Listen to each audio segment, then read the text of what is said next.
তুমি পারবে না। আরে তুমি তো একটা মেয়ে, এটা তো ছেলেদের কাজ, এটা তোমার কাজ না। তুমি তো দুর্বল, তুমি তো অযোগ্য, তুমি তো একটা মেয়ে, তুমি আবার কি করবে? কি এই সব কথা শুনে থেমে গেছো?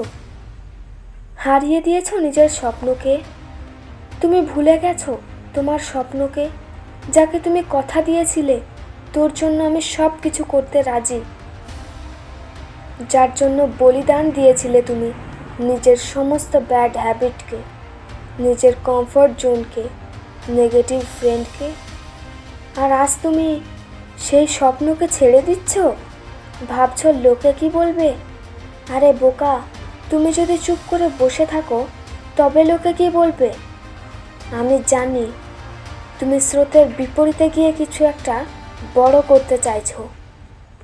বড় অর্জন করতে গেলে স্রোতের বিপরীতে তোমাকে যেতেই হবে। আর স্রোতের বিপরীতে যদি যাও তাহলেই তো চাপ থাকবেই বোন।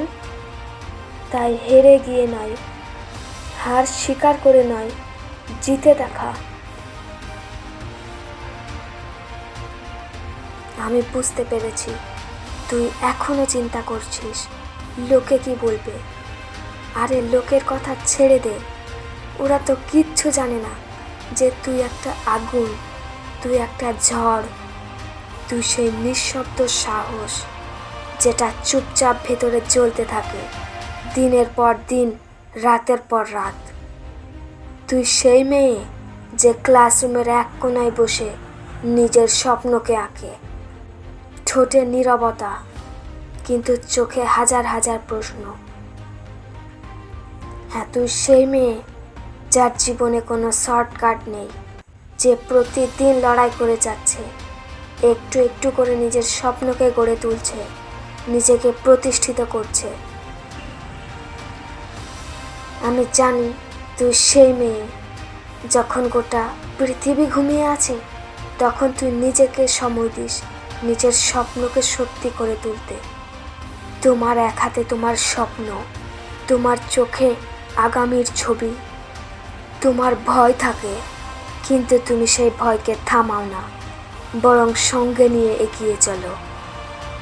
তুমি যখন বলো আমি পারবো, পুরো দুনিয়া হয়তো হাসে, কিন্তু একটা কথা মাথায় রেখো, একদিন এমনও আসবে যেদিন তাদের হাসি থেমে যাবে, তুমি নয় বরং তোমার কাজ বলবে। তুমি শুধু নিজের জন্য না, তুমি অন্য মেয়েদের জন্যও এগিয়ে চলো। তুমি পথ দেখাও, তুমি হয়ে ওঠো একটা উদাহরণ। তুমি যদি একবার নিজের ভেতরের শক্তিকে চিনে ফেলো তাহলে কেউই তোমাকে আটকাতে পারবে না। আমি জানি তুমি শুধু স্বপ্ন দেখো না, তুমি সেই স্বপ্নকে বাস্তবায়িত করার জন্য লড়াই করো, তুমি পরিশ্রম করো, তুমি হোঁচট খাও, কিন্তু তুমি আবারও উঠে দাঁড়াও। তুমি হার স্বীকার করো না, তুমি বারবার বলো আমি পারবো, আমি পারবো, আমি পারি, আমার ক্ষমতা আছে।